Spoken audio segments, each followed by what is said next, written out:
Kwa furaha, amani na moyo wa shukrani kwa Mungu wetu mkuu Jehova, nichukue nafasi hii kumshukuru kwa pendo lake la ajabu hata kutupatia watu wema katika maisha yetu, ili yeye aendelee kutukuzwa katika furaha na mafanikio yetu.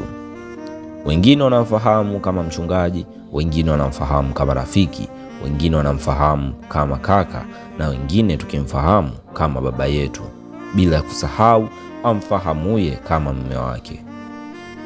Amini usiamini, watu wema huwa hawakai katika maisha ya watu, si kwa sababu mambo hubadilika, ila ni kwa sababu watu hushindwa na husahau kumshukuru Mungu kwa uwepo wao kila siku.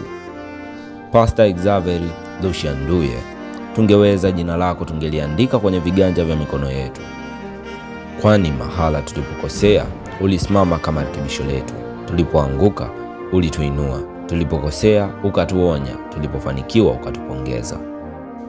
Hakika tuna sababu ya kumshukuru Mungu mkuu kwa siku hii ya leo, kwani hakuwa binafsi kuifanya siku hii kuwa ya kwako peke yako, ila ya furaha kwetu wote kwa ujumla, kwa nafasi ya jino la mbele kujazwa na wewe kwenye maisha yetu. Maneno haya na shukrani hizi hazitoshi, na kama tunahitaji kulipa kila nukta ya sentensi ya hekima na busara kutoka kwako, kila mahali tulipodondoka na ukanyoosha mkono wako, basi ni kwa kumwomba aliyekuleta, aliye mkuu na wa milele, akuzidishie kila palipopunguka, akupe maisha marefu yenye baraka na utele ndani yake, azidi kutukuzwa maishani mwetu na kwa watu kwa uwepo wako.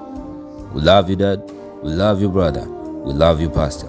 May God bless you exceedingly and abundantly and with whatever is in his store. Happy birthday. Kijana, sio wakati wa kudanga, ni wakati wa kuja kwa Yesu. Wakati huko kijana, kulia hakuwezi kubadilisha mambo, lakini